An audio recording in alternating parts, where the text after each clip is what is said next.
Good day. In this, I'd like to share with you some advice if you're only getting started with behavioral interview. And my top tip would be to start with the easy stuff.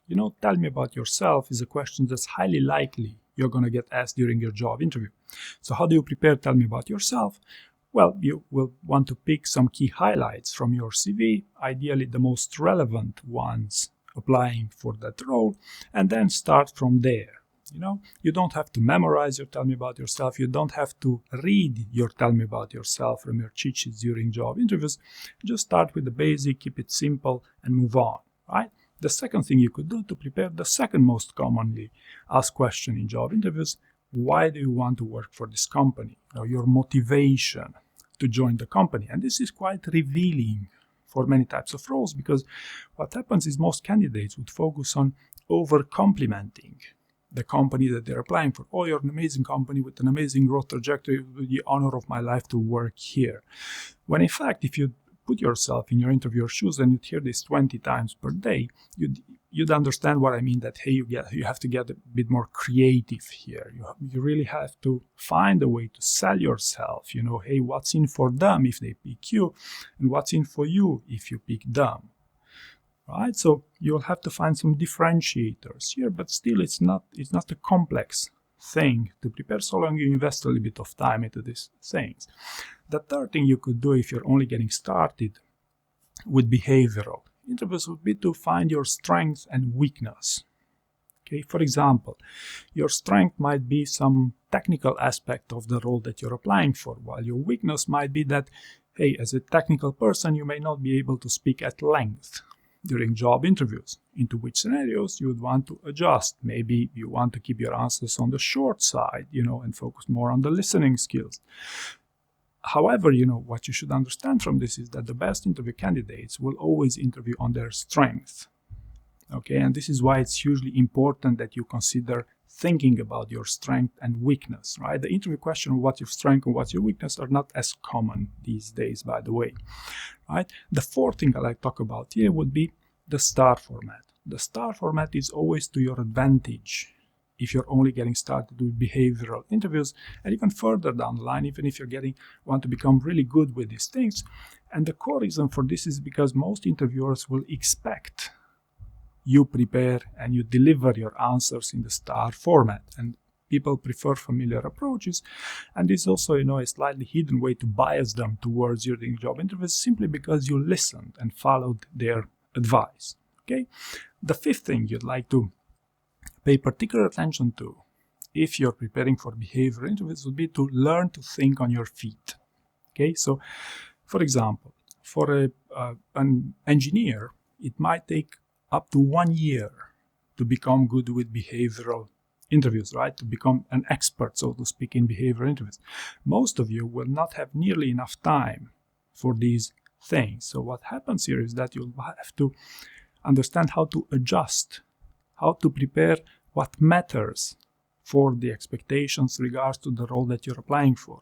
Okay, for example, if I'd ask you, how do you deal with conflict? Some people would say, hey, Dan, I'm a very likable person. I've never had any conflicts in my career. And this answer would tell me that, hey, this guy never worked in a high-performing environment.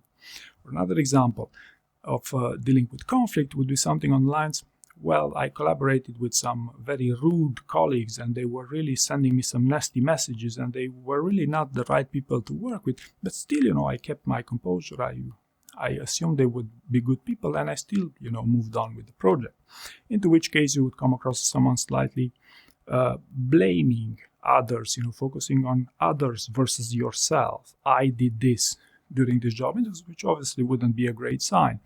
Or a third scenario would be some people, an engineer, for example, would talk about handling conflict when someone did not like them, and they used a psychological framework which they read about and eventually became best friends with the other person, which would be slightly overkill for an engineer to speak about these things, being an expert in handling conflict and the psychology of conflict in general, right? When in fact, the expectation, for example, for an engineer would be to focus on a functional conflict. Maybe some stuff, some software, for instance, wasn't working, and then you had an argument with the manager how to make it work, and then you presented the data, you use your listening skills, and then you diffuse the conflict, right? So a functional conflict might be something sufficient, right? But thinking on your feet will greatly reduce, will save you a lot of time, interview prep time for these things, right?